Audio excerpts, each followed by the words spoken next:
Seguidamente procederemos a cantar el himno nacional.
Sentarse, señoras y señores diputados.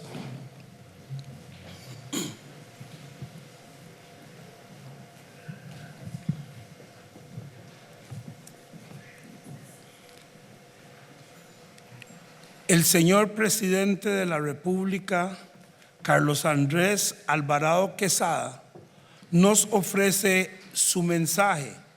Según mandato constitucional, el presidente de la República, señor Carlos Alvarado Quesada, hará entrega a las señoras y los señores diputados su segundo informe sobre los diversos asuntos de la administración y el estado político de la República de gobierno del periodo constitucional 2018-2022. Señor presidente, puede hacer uso del podio.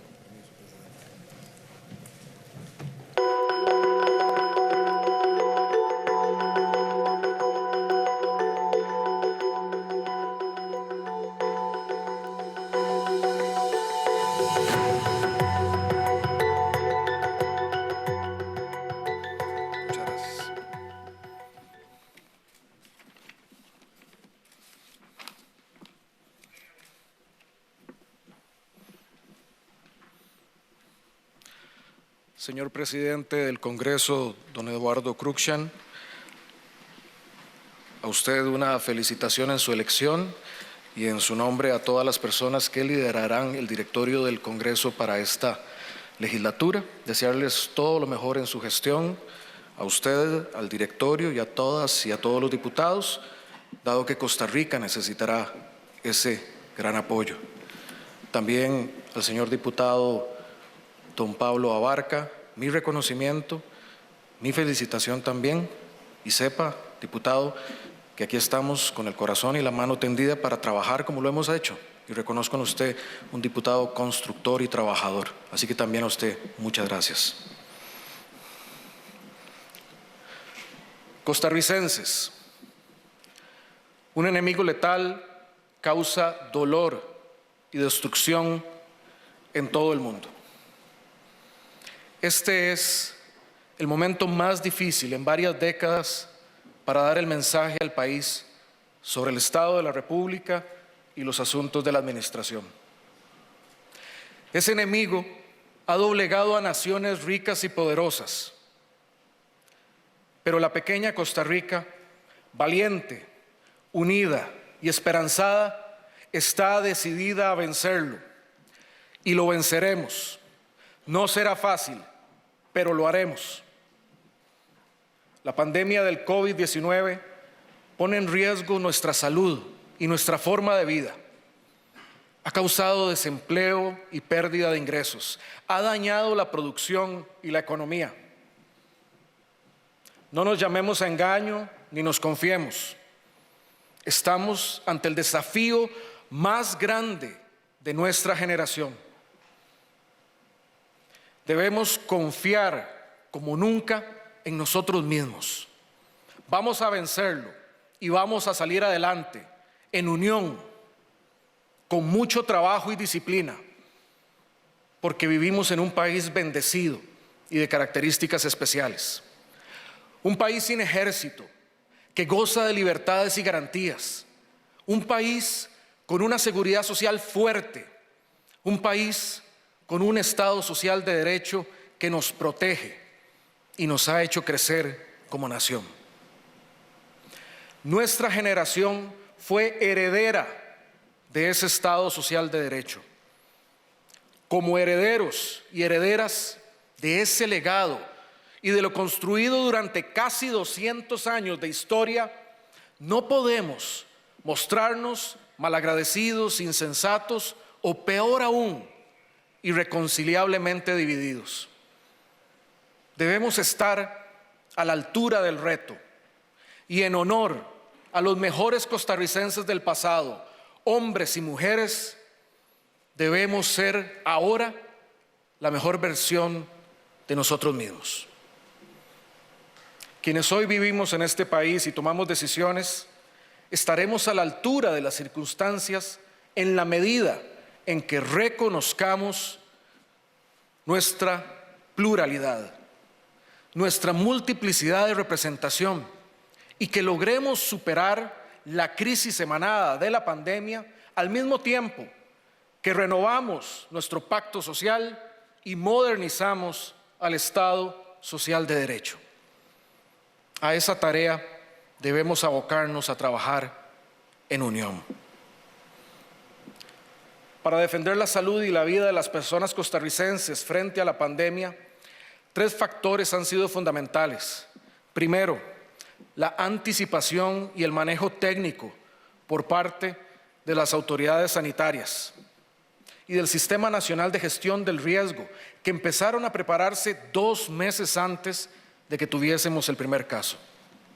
Segundo, una absoluta dedicación de las personas profesionales y trabajadoras de la salud, los servicios de primera respuesta y los distintos cuerpos policiales.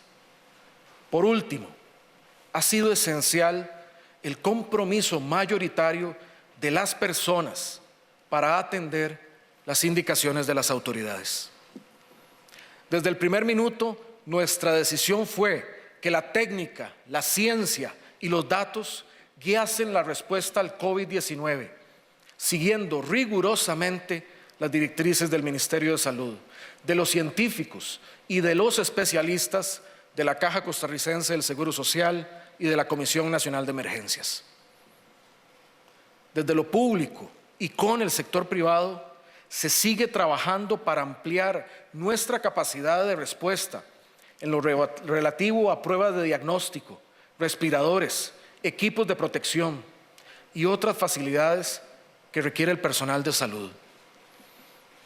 Como ejemplo de eso que podemos lograr cuando trabajamos en unión, destaco la colaboración entre el sector público y privado que hizo posible transformar en 11 días el Centro Nacional de Rehabilitación en el Centro Especializado de Atención de Pacientes con COVID-19, con 88 camas y todo el equipamiento necesario.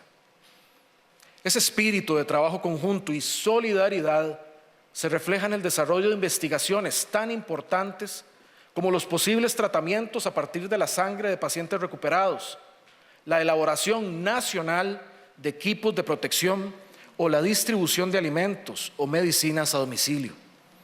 También en las campañas de donación, como el esfuerzo Con Vos Podemos, liderado por la Comisión de Emergencias, con la empresa privada y el apoyo también de la primera dama. Como externé días atrás, Si tan solo adoptáramos el concepto de que lo público y lo privado no son antagonistas, sino a diálogos naturales y necesarios, avanzaríamos años luz.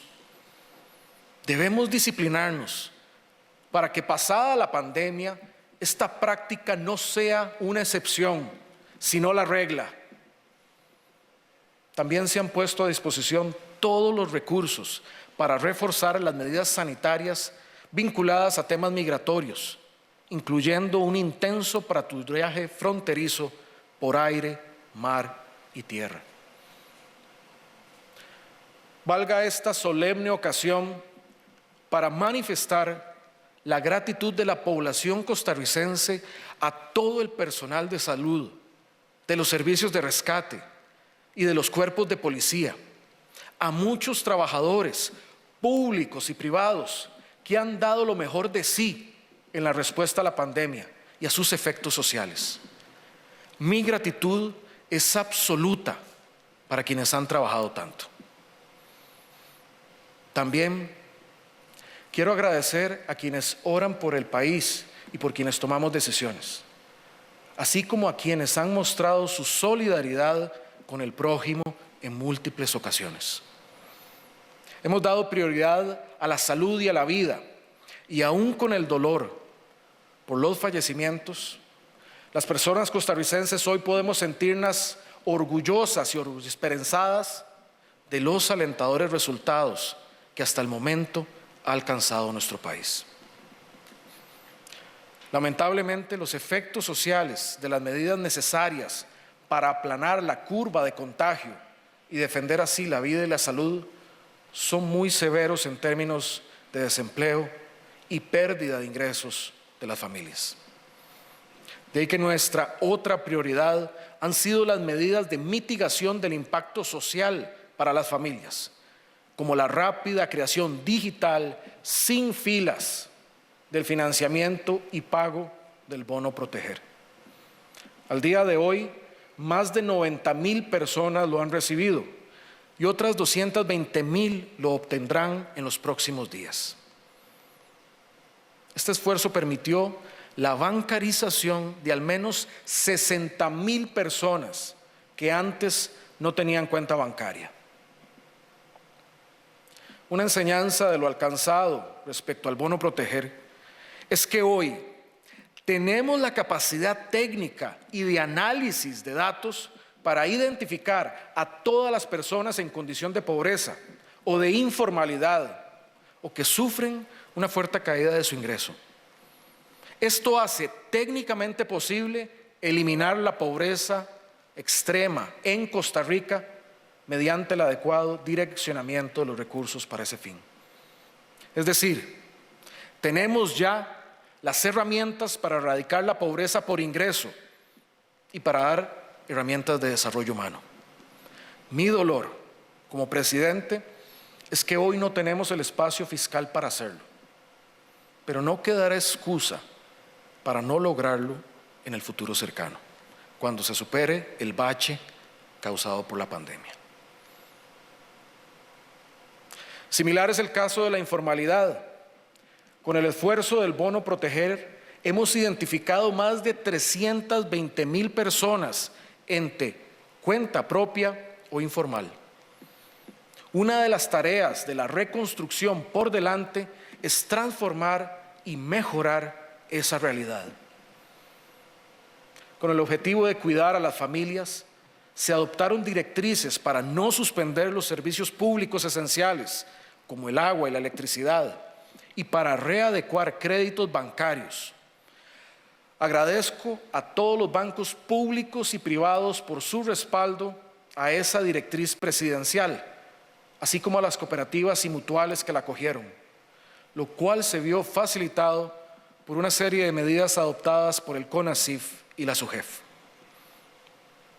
Según los datos de la Asociación Bancaria Costarricense, la flexibilización de créditos ha cubierto 2,180,436 operaciones y a 1,362,772 personas, beneficiando a 9 de cada 10 deudores del sistema bancario.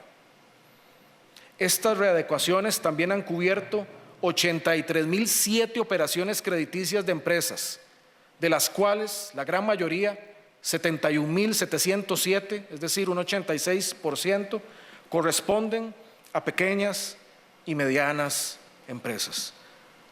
Al sistema financiero ese agradecimiento, pero también decir que será necesario un esfuerzo extraordinario mayor, porque muchos sectores necesitan hoy capital de trabajo y eso tenemos que hacerlo llegar. De igual forma, destaco la decisión de esta Asamblea para aprobar la entrega de los fondos, de los recursos del FCL, el Fondo de Capitalización Laboral. Esto a las personas afectadas. Juntos, esta Asamblea, la Caja Costarricense del Seguro Social y el Ejecutivo han propuesto y adoptado ajustes rápidos a la legislación laboral y en materia de base mínima contributiva de los aportes a la seguridad social, así como una moratoria tributaria para aliviar los efectos del coronavirus en el empleo y las empresas. Pero es claro que la afectación económica y fiscal del COVID es muy severa, tanto a nivel interno como en los mercados internacionales. Esto es así, a pesar de que siempre hemos procurado minimizar la afectación económica y tomar solo aquellas medidas de distanciamiento estrictamente necesarias para proteger la vida y la salud de los costarricenses. Por lo que no hemos tenido medidas de cierre tan severas como las adoptadas en muchos países de Europa o de América. Conscientes de esos efectos y gracias a lo logrado hasta ahora, desde la semana anterior anunciamos las primeras medidas para retomar o ampliar la operación de varias actividades económicas y sociales. Y nuevas están en camino, con todas las precauciones necesarias para mantener bajo control los niveles de contagio. Aquí reitero el llamado a la conciencia y al autocontrol por parte de la ciudadanía y del sector privado. Estamos tratando de retomar actividades, pero es necesario que cada quien ponga de su parte y que con disciplina se obedezcan las disposiciones del Ministerio de Salud. De lo contrario, si se determina un incremento en la curva de contagios, nos veremos obligados de nuevo a adoptar medidas más restrictivas. El equipo Costa Rica hoy tiene literalmente 5 millones de jugadores, todos con un grado de responsabilidad y con un solo objetivo: vencer al COVID-19 y protegernos unos a otros. Hoy cobran más sentido las palabras del escritor José Marín Cañas, que desde el eco del pasado nos recuerda: el arte de vivir está encerrado en 2 palabras sencillas: no aflojar. Con ese lema, como dijo ese gran escritor costarricense, hasta la misma muerte lo respeta a uno.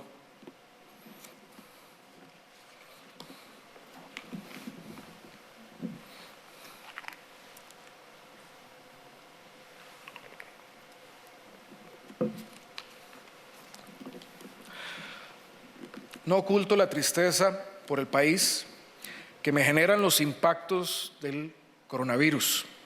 Los resultados que venían generándose antes de la pandemia mostraban que avanzábamos por buen camino. En materia fiscal, a marzo del 2020, logramos el déficit fiscal primario más bajo de los últimos 10 años, al ubicarse en solo 0,12% del Producto Interno Bruto. Esto fue producto de una reducción en el gasto corriente sin intereses, que también alcanzó el nivel más bajo en 10 años. También de una importante mejora en la recaudación tributaria, con 17,02% más al respecto del mismo periodo del 2019. Es decir, teníamos más ingresos sanos, menos gasto corriente, pues el gobierno se socó la faja y en consecuencia un déficit primario mucho menor, reflejando los positivos resultados de la Ley de Fortalecimiento Fiscal y el cumplimiento de mi compromiso por sanear las finanzas públicas y proteger al país. Las exportaciones lograron en 2019 un récord histórico de 21.000 millones de dólares, más del doble que las registradas en 2009, creciendo tanto en los bienes a pesar de las dificultades climáticas como en los servicios. Además, la inversión extranjera directa alcanzó 2.536 millones de dólares, con un robusto crecimiento del 13,4%. Agradezco a este Parlamento la expedita aprobación del TLC con Corea del Sur y del acuerdo de asociación con el Reino Unido para el beneficio de nuestros exportadores y consumidores. La política monetaria fue deliberadamente contracíclica, lo cual permitió una fuerte baja en las tasas de interés que se pagan por los préstamos durante el segundo semestre del año pasado y en lo que va de este año.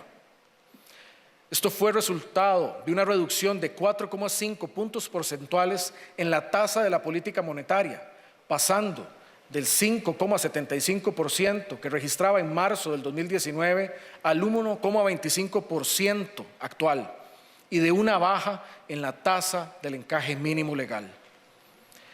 Eso se complementó con importantes acciones orientadas a aliviar el bolsillo de las familias y a reducir el problema nacional del sobreendeudamiento, como la directriz presidencial número 59H, que creó el programa de crédito de salvamento para personas sobreendeudadas, para financiar y refinanciar créditos a personas asalariadas, tanto del sector público y privado, y promover programas de educación financiera. Mediante este programa, el Banco Popular, el Banco Nacional y el Banco de Costa Rica habían asignado hasta el primer trimestre de este año 26.017 millones a sus planes de salvamento y tenían en reserva recursos muy cuantiosos para beneficiar a miles de deudores con menores tasas y mayores plazos, ayudándoles a aliviar sus finanzas personales.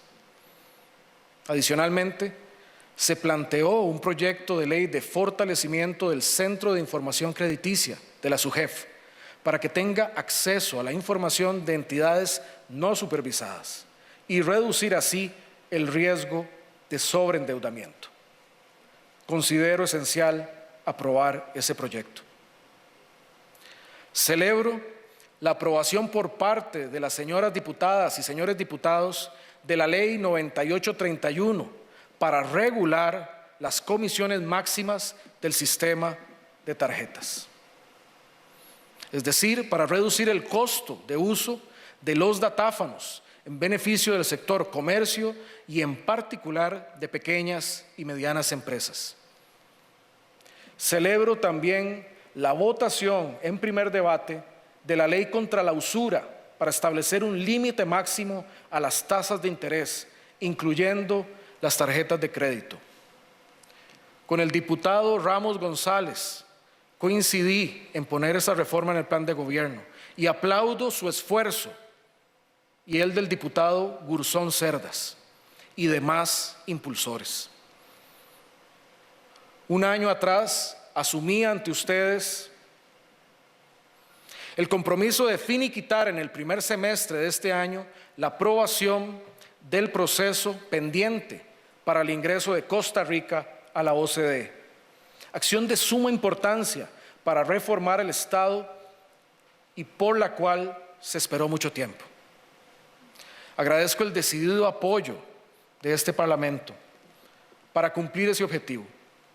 Ya logramos la aprobación de todos los 22 comités.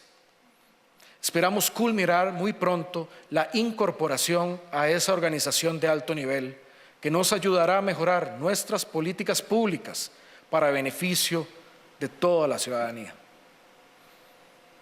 Agradezco también la aprobación de leyes claves como la de educación dual, la reducción de las pensiones de lujo, que luego trajo el fortalecimiento de las pensiones del régimen no contributivo, recurso al cual también he agregado una coadyuvancia para que la Sala Constitucional ojalá proteja esa ley y quede vigente. y la ley de teletrabajo, la cual en este contexto ha sido esencial. En la línea de reformar al Estado, también agradezco a este Congreso la legislación que permitió avanzar en el proceso de redimensionar Habdeba y acometer su muy postergada modernización, que hoy está en curso con el apoyo de la Mesa Caribe y con el señor vicepresidente. Igual de necesario es el avance en la crucial reforma para agilizar la acción del Instituto Nacional de Aprendizaje, el INA, en la modernización del empleo público y en la legislación de jornadas laborales que permita ampliar el empleo. Dentro de las múltiples acciones desarrolladas por el Ministerio de Educación, quisiera destacar 3 proyectos de gran calado para impulsar la calidad, pertinencia e inclusión de la educación pública. En primer término, el avance de la red educativa del Bicentenario para conectar a todos los centros educativos del país en una sola red de banda ancha, para lo cual en enero de este año se oficializó el convenio para conectar 2.120 centros educativos que abarcan 3/4 partes de la población estudiantil, mediante un convenio con la Fundación Omar Dengo. A hoy, 754 centros educativos tienen conectividad de Internet a través de fibra óptica y logramos mejorar su acceso con un aumento en el ancho de banda, en beneficio de más de 436,000 estudiantes. En los últimos 12 meses se concluyeron 45 centros educativos nuevos y mejorados, donde destacan el Liceo Napoleón Quesada, el Ismael Coto Fernández en Alajuelita, el CTP Barrio Irving en La Cruz, el Rótulo en La Rita de Pocosí, la segunda etapa del Instituto Julio Acosta en San Ramón, la Escuela Punto Zancudo en Pavón de Golfito y el Liceo Rural de Villahermosa en Buenos Aires. Este año, el MEP invertirá 72,000 millones en infraestructura educativa en 250 centros en todo el país. Lanzamos el gran reto y sueño de que para el año 2040 en Costa Rica, toda persona en cualquier parte del país se gradúe del sistema educativo siendo bilingüe. En este contexto avanza la Alianza para el Bilingüismo. Esto incluyó evaluar con una prueba de dominio lingüístico a 2/3 de los docentes de preescolar y por primera vez a los 55,000 estudiantes de 11º como requisito para obtener el bachillerato el año anterior. A su vez, participaron 3,000 docentes en procesos de desarrollo profesional en alianza con la Embajada de los Estados Unidos y universidades nacionales e internacionales. Quiero resaltar el proyecto Jóvenes y Adultos, una propuesta curricular en conocimiento del Consejo Superior de Educación para atender a un estimado de 200,000 personas jóvenes o adultas que no han terminado algún nivel de escolaridad y que por ello ven limitado su acceso a oportunidades. Avanzamos para que en 2022 se logre graduar aproximadamente a 70,000 estudiantes más de la educación diversificada con este proyecto, para ampliar así sus oportunidades de mejorar su nivel de vida y el de sus familias. Esta asamblea tiene en su conocimiento el proyecto de mejora del CONESUP y el MEP está pronto a finiquitar las reformas al mecanismo de contratación docente. Ambos cambios, junto a la evaluación docente, mejorarán como necesitamos la calidad de nuestra educación. La afectación por la pandemia ha derivado por el momento en la suspensión del curso lectivo y la posposición de las pruebas FARO para el año 2021. No obstante, en este tiempo de pandemia se ha logrado capacitar en línea a 41,633 docentes y se han registrado 50,000 estudiantes en la plataforma de enseñanza virtual. En salud, para reducir las listas de espera, algo que comprometí hace un año, la Caja desarrolló 195 proyectos de producción y aproximadamente 3 campañas de alto impacto de manera trimestral, en las cuales se brindaron 31.230 atenciones. Esto permitió reducir los tiempos de espera para cirugía mayor electiva en 52 días, para cirugía mayor ambulatoria en 16 días y en procedimientos en 31 días respecto al año 2018. Desafortunadamente, la pandemia perjudicará estos logros institucionales que la Caja deberá evaluar para asegurar la continuidad de los proyectos de impacto nacional y su abordaje en la red de servicios de salud.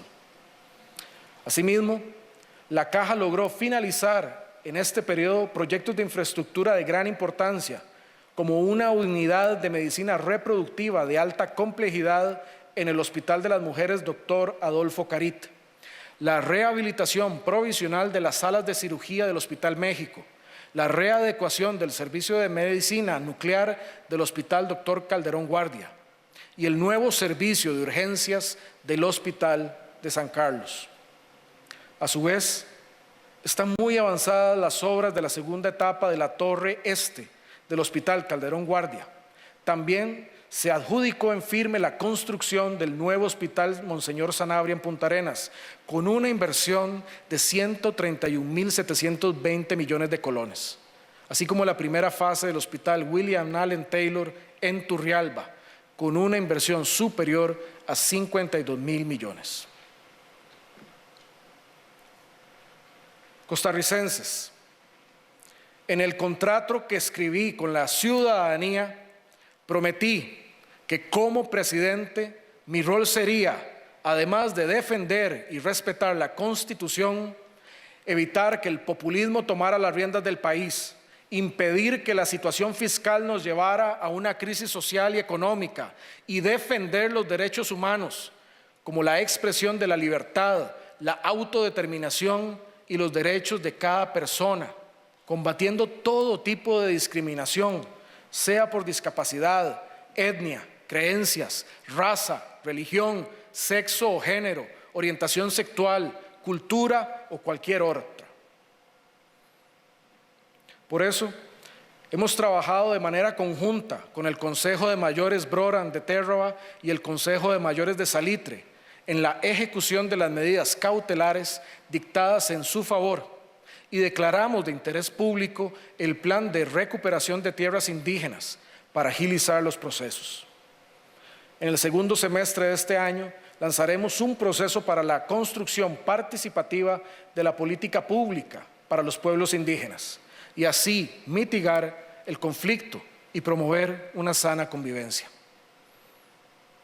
También agradezco la aprobación de la Ley de Protección del Derecho a la Nacionalidad de la Persona Indígena y Garantía de Integración de la Persona Indígena Transfronteriza para dotarlas de un acceso pleno a su derecho a la nacionalidad costarricense, en particular al pueblo Nove Buglé. Además, en relación con el derecho a la salud, con base en la ciencia y la técnica, se solventaron finalmente temas pendientes, como el acceso a los anticonceptivos de emergencia y la norma técnica en casos de riesgo para la vida de la mujer. También hoy podemos celebrar que Isabel Lucía, Samuel y Abby cumplen 16, 12 y 11 días de vida respectivamente. 3 nacimientos que nos llenaron de amor y orgullo a sus padres y también a las personas costarricenses, porque estos 3 bebés son la prueba viviente de que la medicina reproductiva de alta complejidad está al alcance de cualquier familia en este país, gracias a la visión de derechos humanos para todas y para todos en que se sustenta nuestra salud pública.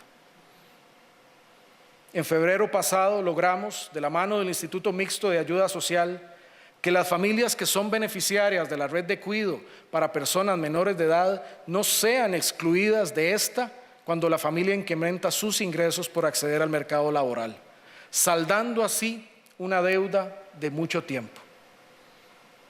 En el PANI Aumentamos la atención a 24 horas, 7 días a la semana en las oficinas regionales de Alajuela y La Brunca. Para octubre de este año se extenderá este servicio continuo a las regiones donde aún falta.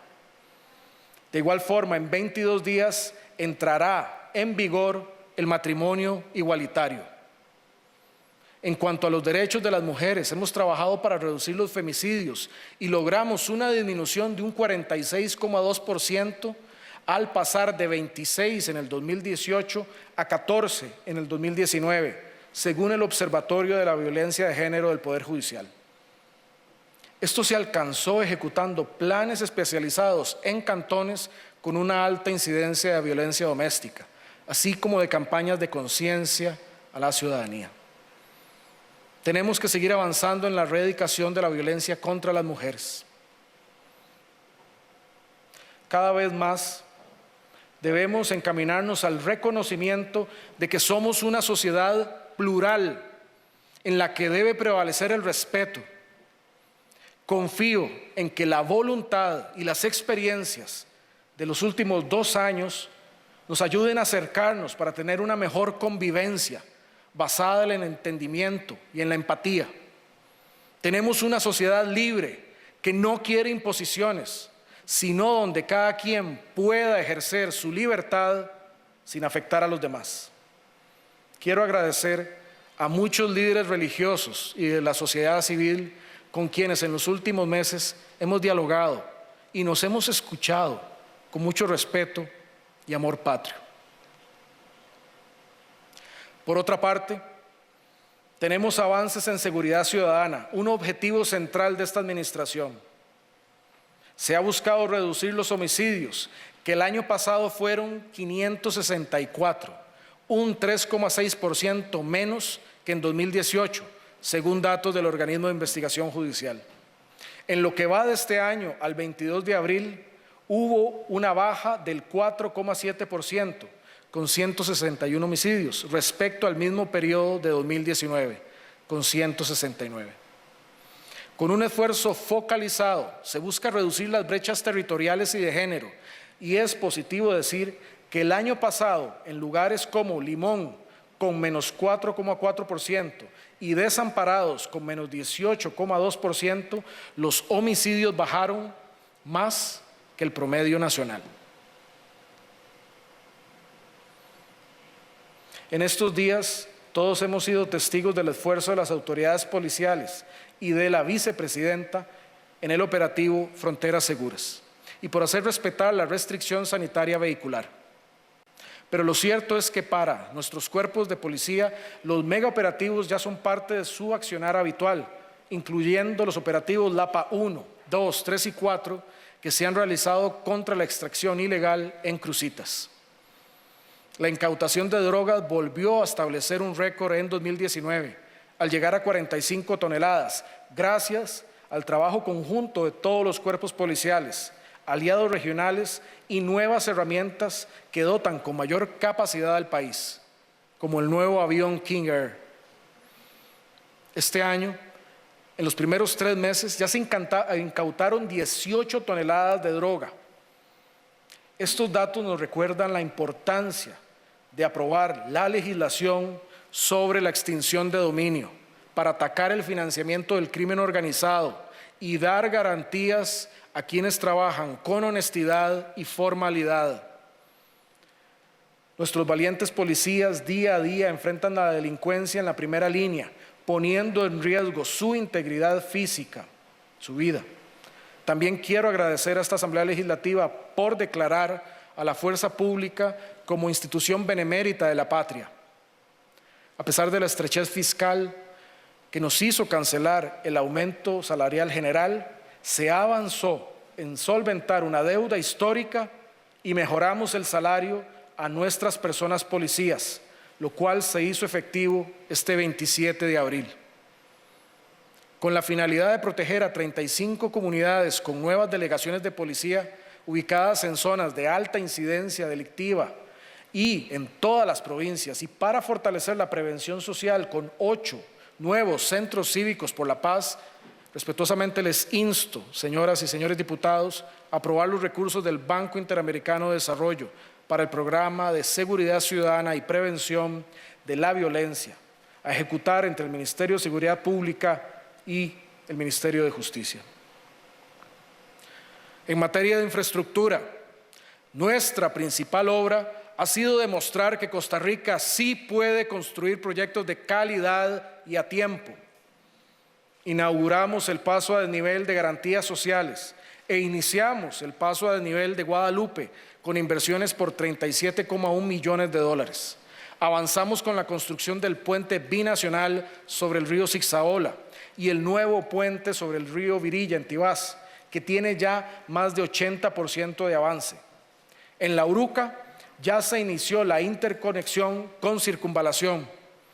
Además de estas grandes obras, la ciudadanía es testigo de que muchísimos proyectos de menor escala avanzan, como el tratamiento asfáltico a rutas en lastre a través del país. Rutas que por años han esperado su intervención, como la 609 Parrita-Vasconia, la 250 Pital-El Zaino y la 329 a San Rafael de Platanares de Pérez Celedón, entre otras, ya tienen hoy tratamiento asfáltico. Respecto a la ampliación de la carretera Cañas-Limonal, que ha avanzado un 25%, y la ampliación de la Ruta 32 con 20%, señalo con honestidad que el avance no ha sido el deseado, y sobre esto el ministro Méndez Mata se encuentra tomando acciones. Con esperanza sobre el futuro les anuncio que en los próximos meses iniciaremos una serie grande de obras. Este mismo mes comenzarán los primeros 5 obras impostergables de la carretera San José-San Ramón por 23 millones de dólares. En junio, la ampliación del tramo Barranca-Limonal y la angostura en Punta Arenas con una inversión de 182 millones. Así como los 2 pasos grandes a desnivel en Taras-La Lima por 57,9 millones de dólares. Para esto, ruego la pronta y expedita aprobación del préstamo del BID para que sea una realidad. Por su parte, el paso a desnivel en la rotonda actual de la Bandera, así como los desniveles en los semáforos de Atillo, iniciarán en este segundo semestre. La circunvalación norte reporta ya 60% de avance. Una de las obras que el país ha esperado por décadas pronto será realidad. Asimismo, ya la mayor concesión que tendrá el país y que transformará nuestra nación en movilidad, salud y competitividad ha llegado a este Congreso. Señoras y señores diputados, hoy he hecho llegar a este Congreso el contrato de empréstito para el tren eléctrico de pasajeros. Esta y las demás obras de infraestructura serán esenciales e insustituibles para la recuperación y el empleo que necesita nuestro país. Haremos obra pública, protegeremos e impulsaremos la inversión en la caja, dejaremos el tren encaminado y saldremos de la pandemia. Unidos, haremos todo esto realidad.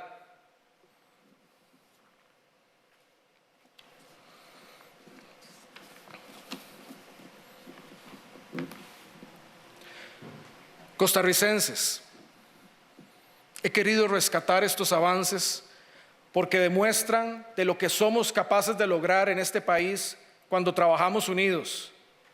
Y para enfrentar con éxito la triple amenaza a la vida, al bienestar social y a la economía que representa el COVID-19, tenemos que recordar eso.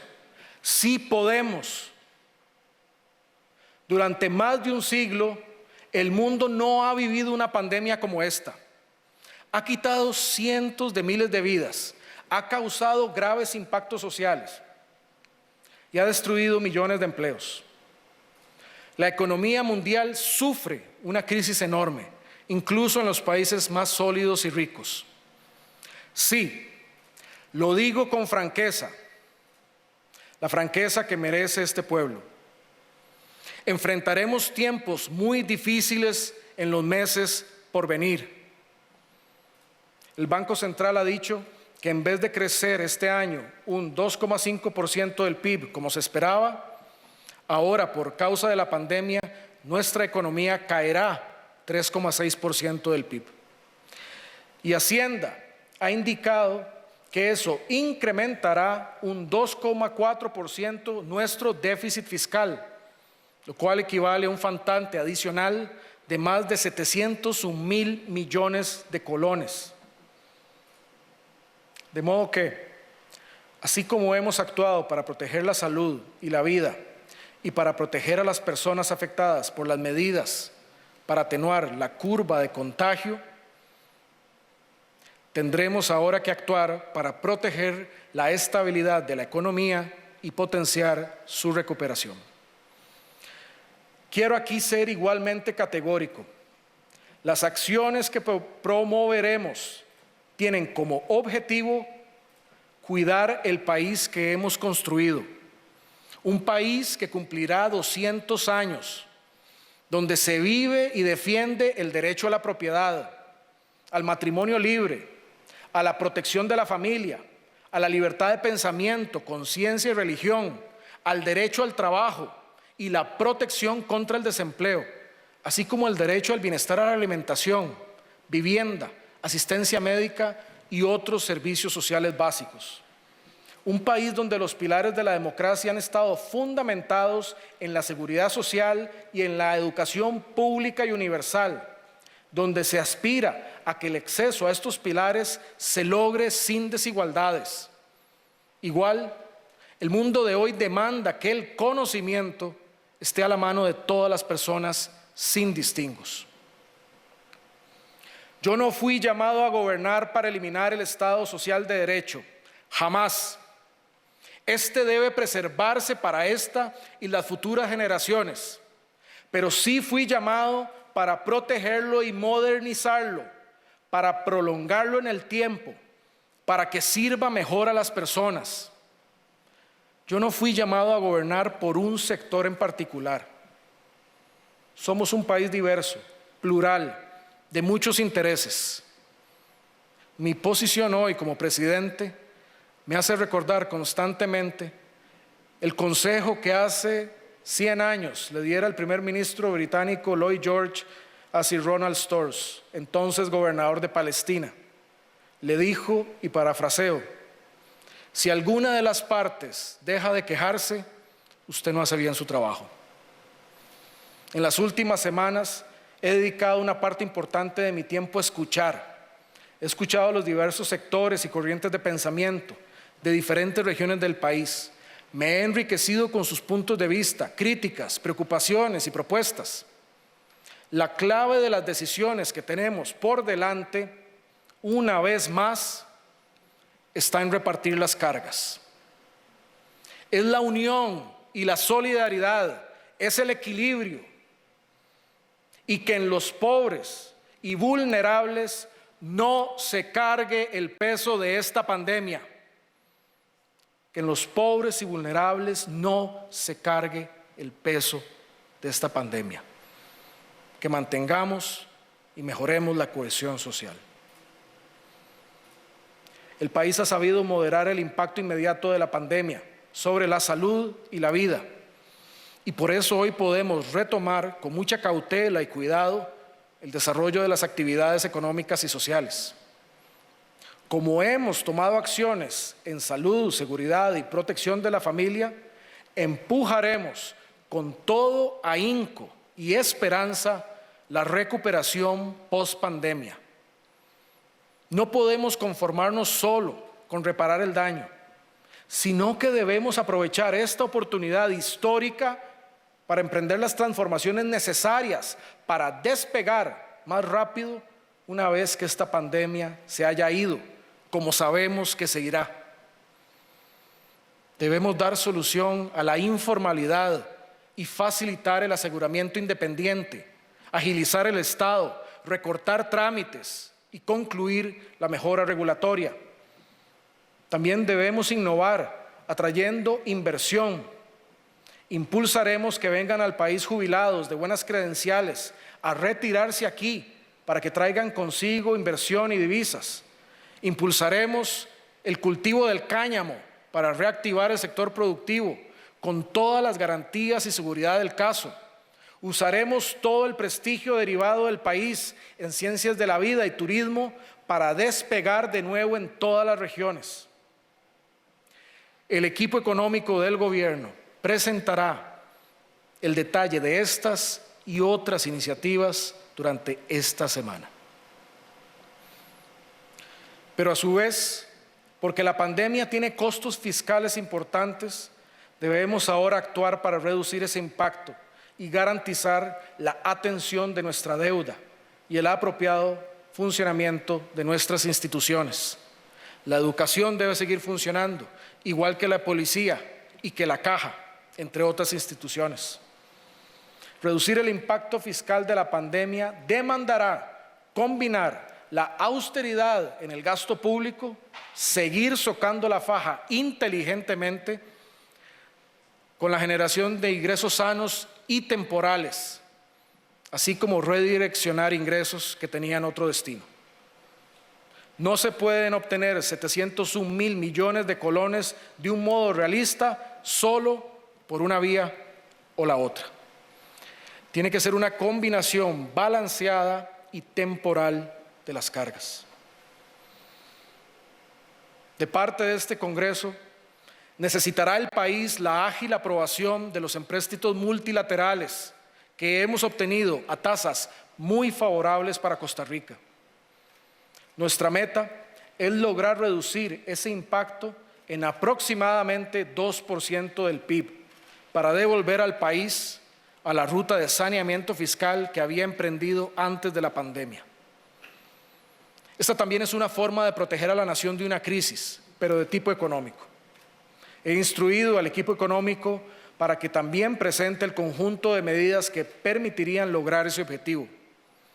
Tampoco será fácil, pero es por el bienestar de toda la familia costarricense. En este contexto, informo que el salario del presidente desde hoy se reducirá un 10%, acorde con la propuesta de contribución solidaria. Y reitero, como lo hice público en enero pasado, que he renunciado a tener pensión como expresidente una vez que deje el cargo. Requerimos reformas importantes, como la relativa al empleo público, al ordenamiento y cierre de algunos órganos desconcentrados, a las nuevas modalidades de jornadas laborales, que serán tan importantes para la recuperación, por ejemplo, del turismo, al cierre de FONAVE y a la propuesta para dar mayor agilidad al INAH para que responda oportunamente a las nuevas tendencias y así fortalecer la empleabilidad de sus estudiantes. El sector agropecuario será clave en esta etapa, tanto para reactivar la economía y las zonas rurales como para garantizar nuestro abastecimiento y alimentación. De igual forma, seguiremos nuestros esfuerzos para modernizar el Instituto Costarricense de Acueductos y Alcantarillados y para tener una nueva ley de recurso hídrico y respaldo la reforma al artículo 50 de la Constitución para reconocer el derecho humano al acceso al agua. También es oportuno aprobar la ley que reforma el artículo 116 de la Constitución para modificar los periodos de sesiones ordinarias y extraordinarias de esta Asamblea. Continuaremos la lucha para prohibir la exploración y la explotación petrolera en Costa Rica. El COVID-19 también nos recuerda que sigue presente la amenaza del cambio climático y por ello debemos persistir en nuestra tarea nacional y global para la descarbonización.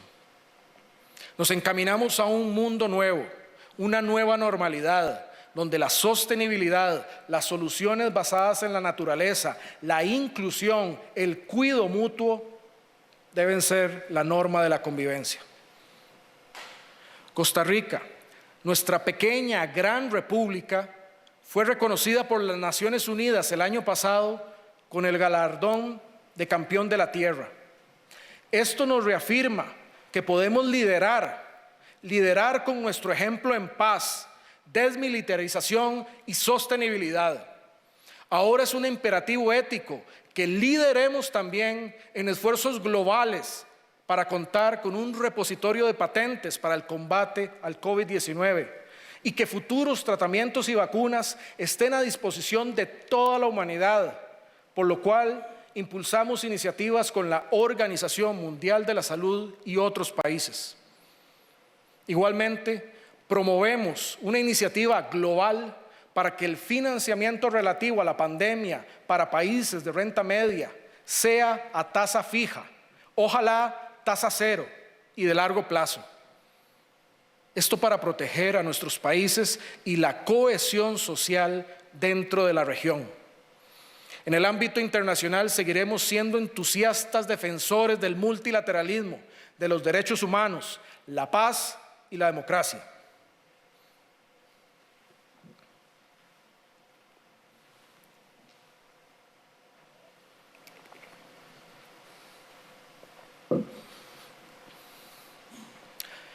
Señoras y señores diputados,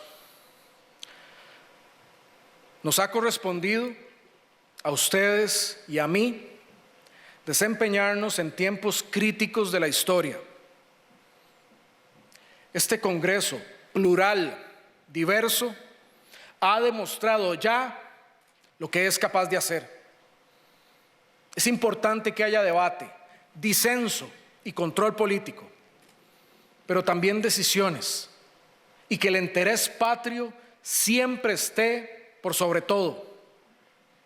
Nuestro mandato delegado por el pueblo es temporal, pero el impacto de las decisiones que tomemos en los próximos meses acompañará a Costa Rica por décadas.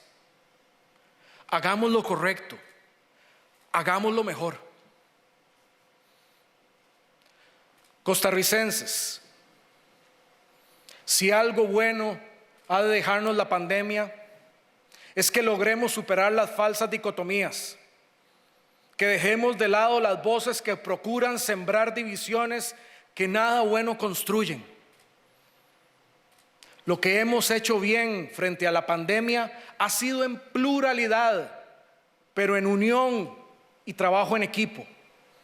Hay que seguir la ruta de la innovación, la solidaridad y el trabajo disciplinado. Se nos conoce como la Suiza centroamericana. En adelante debemos aspirar a que también se nos conozca como la Alemania o la Corea del Sur de América, o mejor aún, simplemente como Costa Rica, la que de una vez por todas se decidió a superarse y desencadenar todo su potencial en paz, sostenibilidad, educación, solidaridad, conocimiento, crecimiento distribuido, progreso y libertad. Costa Rica no solo derrotará la pandemia, sino que renacerá como una nueva nación. 2 años atrás les prometí trabajar, trabajar y trabajar, y eso he hecho, al frente de un gobierno de unidad nacional. He procurado trabajar siempre a partir de los datos y la ciencia. Ese fue el espíritu y el propósito con el que se creó la UPAD, no otro. Siempre en cabal respeto de la Constitución y las leyes. He jurado respetar la Constitución y eso hago. La crisis actual evidencia cuán importantes son los datos y la ciencia para la creación y la ejecución de políticas públicas. Sin datos y sin la ciencia no hubiera sido posible hoy tener los resultados que ha logrado el país frente a esta amenaza. En mis 2 años de gobierno no me he dedicado a buscar culpables o a encontrar excusas o a cuidar la popularidad. Me he dedicado a buscar y proponer soluciones, sin importar que en el corto plazo parezcan ser muy duras y tengan fuertes costos políticos. Este pueblo inteligente así lo ha comprendido, al igual que lo han hecho muchos liderazgos políticos. Por ello, con la convicción de que saldremos adelante sin miedo, seguiré impulsando los cambios que sean necesarios para mejorar a Costa Rica. Y el ciclo electoral no me importa en nada. Vienen días difíciles, pero no debemos tener miedo, sino determinación y confianza en nosotros mismos. Vamos a superarlos, como hemos hecho hasta ahora, con solidaridad, con empatía y con decisión firme. Ya lo hemos probado en la primera etapa de la pandemia. Confío en el pueblo costarricense y tengo la seguridad de que trabajando unidos derrotaremos al coronavirus por completo y volveremos a demostrar que Costa Rica es pequeña en geografía, pero es grande en espíritu por su gente. De San Vito hasta Caño Negro, de Manzanillo hasta La Cruz, de Puerto Limón hasta Caldera, son 3 palabras nuestra fórmula: trabajo, unión y esperanza. Y en la antesala de nuestros 200 años, que vivan siempre el trabajo y la paz, y que viva Costa Rica. Muchas gracias.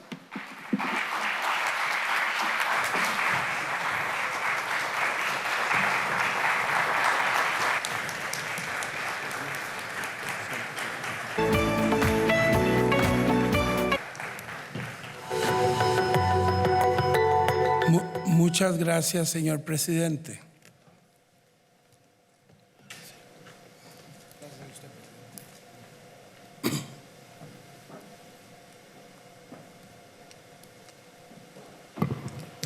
Señoras diputadas, señores diputados, el señor presidente de la Asamblea Legislativa, el diputado don Eduardo Cruikshank, nos va a brindar su mensaje.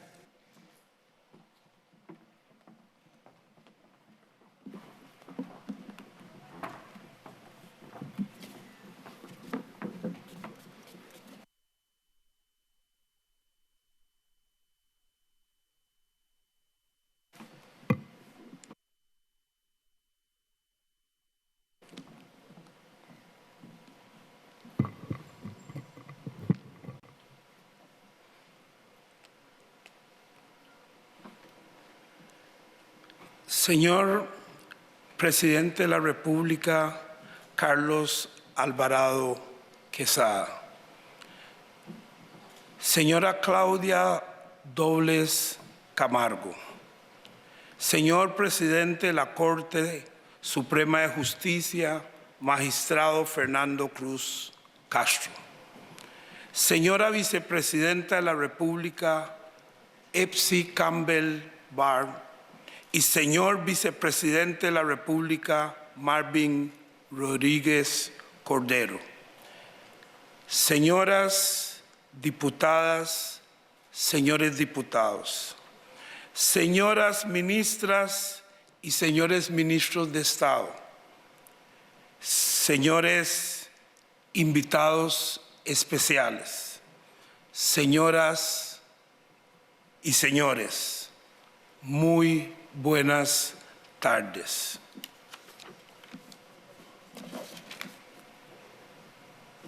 He escuchado con mucha atención el informe que usted, señor presidente, ha rendido a las y los costarricenses sobre la gestión de su gobierno durante el segundo año del corriente cuatrienio. Y coincido con usted en que los costarricenses sí podemos. Porque efectivamente nos corresponde enfrentar estos difíciles tiempos de la historia, confiando en que nuestro patriotismo y excepcionalismo costarricense nos inspirará y nos dará la fortaleza para hallar el camino hacia la prosperidad. Como presidente de la Asamblea Legislativa, me corresponde responder a su mensaje, interpretando el sentir de la mayoría de las señoras diputadas y los señores diputados, que representan a su vez el sentir de la mayoría de los costarricenses. Señor presidente, en la pasada normalidad, esta respuesta hubiera estado enfocada hacia el control político que le corresponde a este Congreso.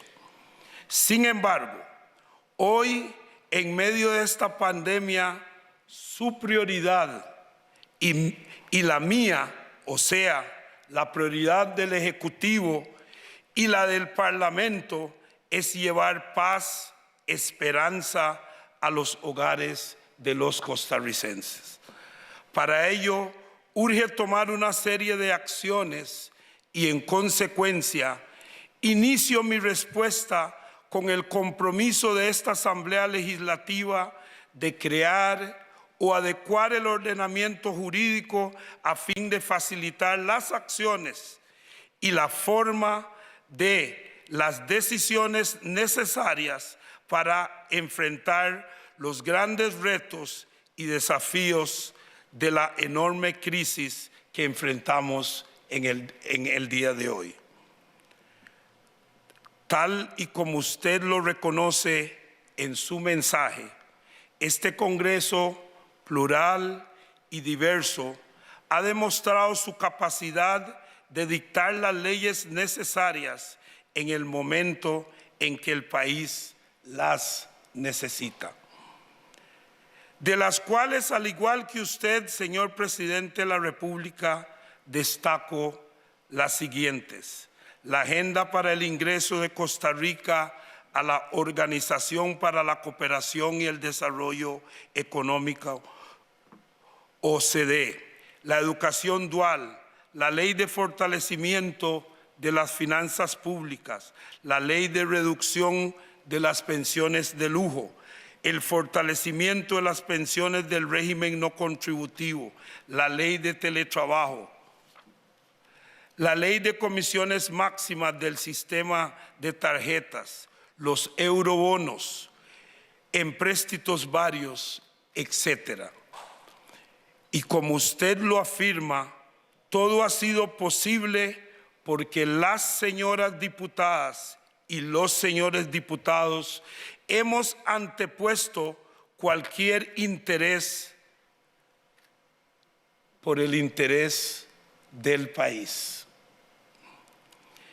Y en ese mismo espíritu y compromiso patriótico, varias fracciones de esta Asamblea Legislativa hemos suscrito un acuerdo multipartidario para la gobernabilidad democrática, en el que señalo lo siguiente, abro comillas: reconocemos que esta crisis pone a prueba nuestra vocación al diálogo y a la cooperación, así como nuestros valores de solidaridad y fraternidad, al imponernos la obligación de alcanzar acuerdos amplios para proteger de manera especial a las poblaciones más vulnerables, con el propósito de evitar que las brechas y desigualdades socioeconómicas se profundicen aún más. Cierro comillas. A la luz de este acuerdo, debemos tener claridad de que hoy no son los indicadores los que están siendo amenazados. O sea, no es el índice de desempleo, ni los porcentajes de participación, ni son las estadísticas, son los costarricenses de carne y hueso los que están angustiados en el día de hoy. Y por lo tanto, es a usted, señor presidente, y a nosotros, las y los señores diputados, a quienes nos corresponde actuar oportunamente para evitar o minimizar el sufrimiento de nuestros compatriotas. Celebro que promete usted en su mensaje que esta misma semana el equipo económico del gobierno presentará el detalle de las iniciativas para superar el impacto negativo de la pandemia sobre los ingresos de los hogares y de las empresas, lo que ha aumentado el desempleo. Estaremos pendientes para conocer el contenido y los alcances de dichas iniciativas. Asimismo, afirma usted, señor presidente, que Costa Rica no solo derrotará la pandemia, sino que renacerá como una nueva nación.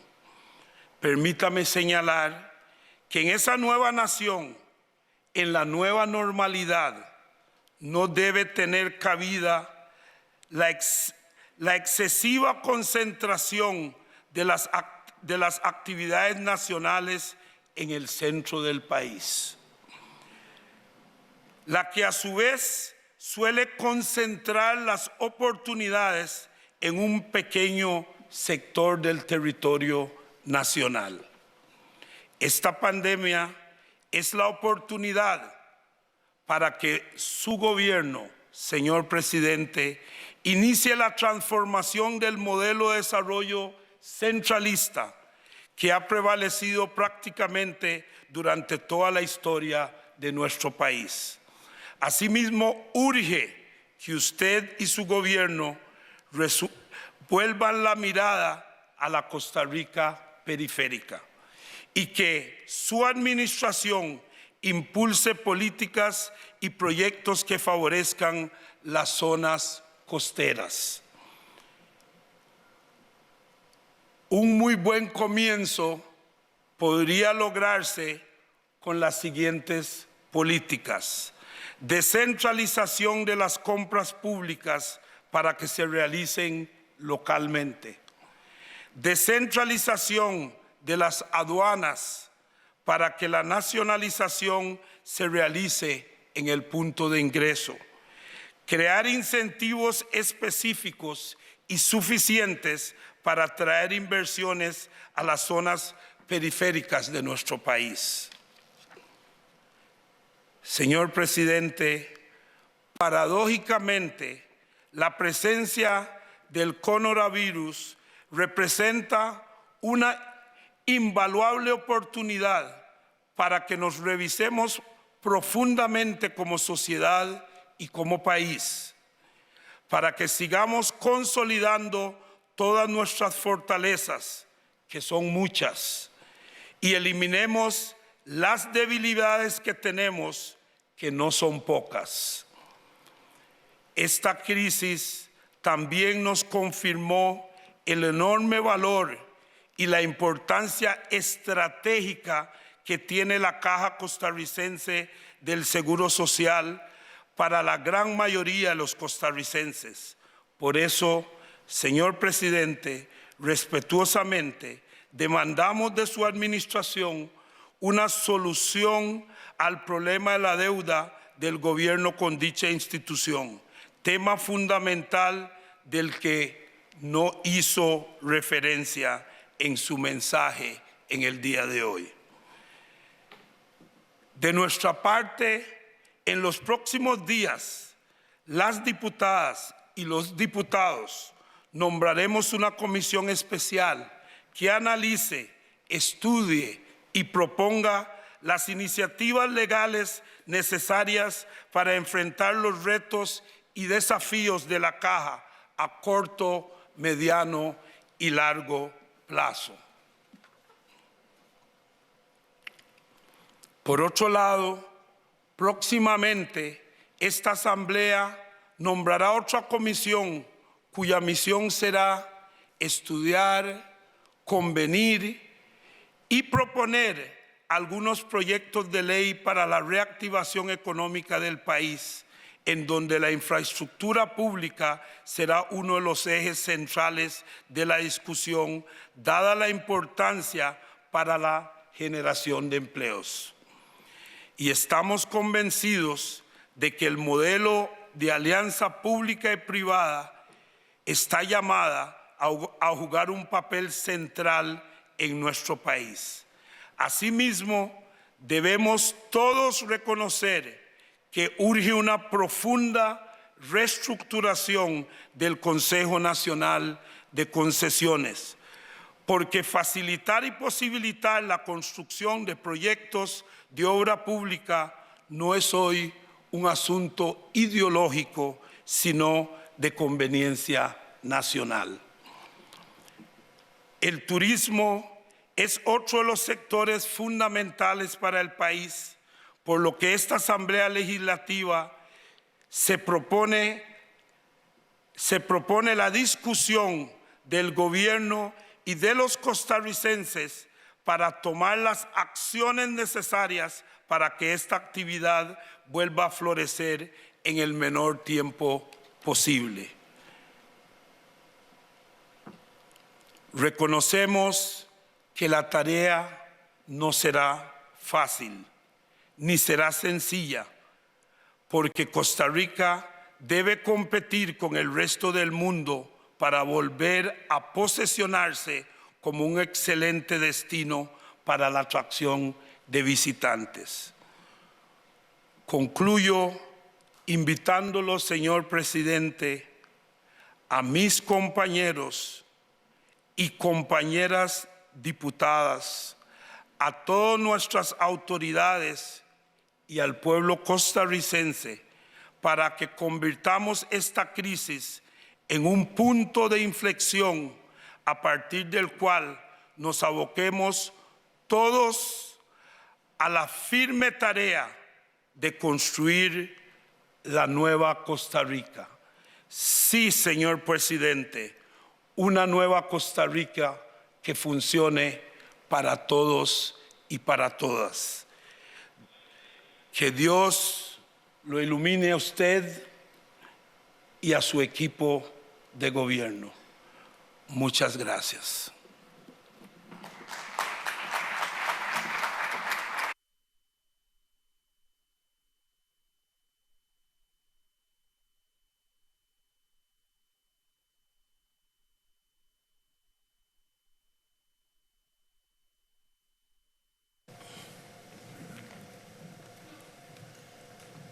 Le solicito a los señores diputados y las señoras diputadas que nos pongamos en pie para despedir a nuestros invitados especiales.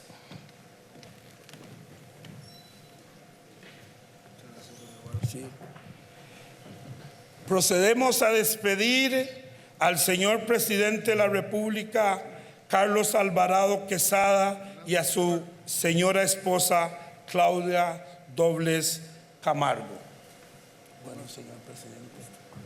Muchas gracias.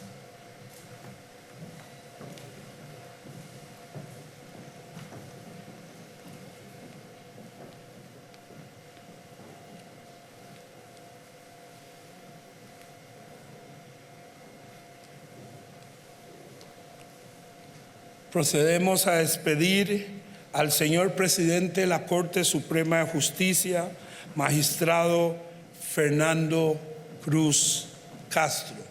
Muchas gracias. Muchas gracias.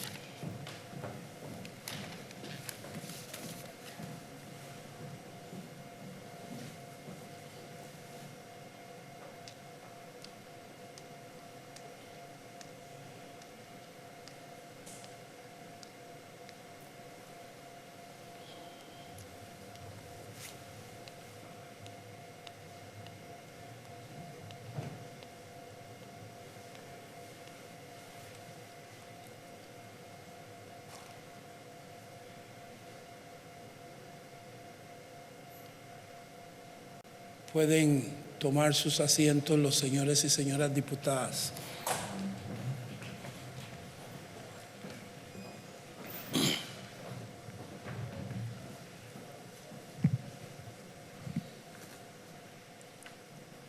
Quiero recordarles a los señores y señoras diputadas que el día de mañana la sesión reglamentaria de la Asamblea Legislativa dará inicio a las 9 de la mañana,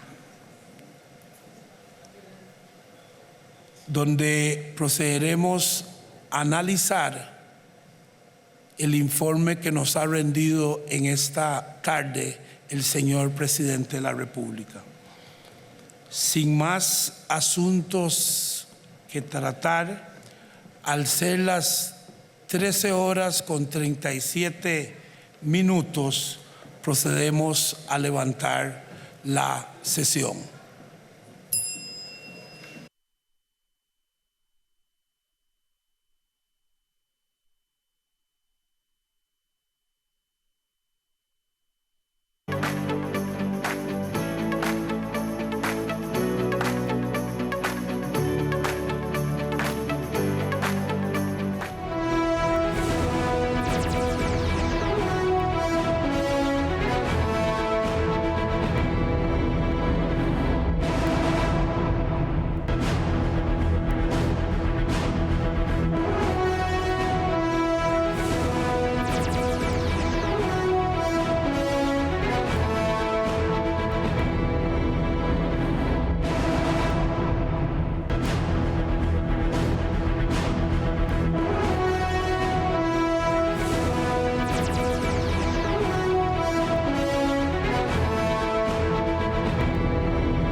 Bien, finaliza de esta manera el informe presidencial y también la respuesta que da el presidente del Congreso, Eduardo Cruikshank. Precisamente vamos a abordar un poco cuáles son esas reacciones, esas primeras impresiones de las y los diputados de la República luego de escuchar el mensaje del presidente. Y se encuentra conmigo doña Xiomara Rodríguez, jefa de fracción del Partido Restauración Nacional, y también Franji Nicolás del Partido Liberación Nacional, con quien vamos a estar conversando. Doña Xiomara, muy buenas tardes.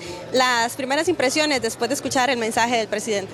Pues muy predecible, la verdad es que sabíamos que iba a utilizar la excusa del COVID-19 para hablar de las falencias que ha tenido el gobierno y para ocultar daños que han tenido estos 6 años del gobierno PAC.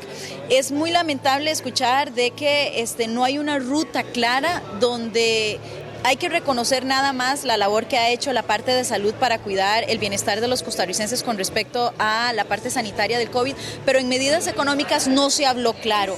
Hace 2 años, cuando iniciamos la Asamblea Legislativa, prácticamente le suplicó al gobierno que viniera un plan o un proyecto de reactivación económica, nunca se dio y ahora estamos viendo las consecuencias, cuando estamos viendo que tanto el sector privado como el público son los que están sosteniendo a los costarricenses en medio de esta crisis. No hay nada concreto para la parte económica y lo que preocupa también con el gran problema que estamos teniendo con la situación económica de la caja es que no hay una ruta de cómo ayudar.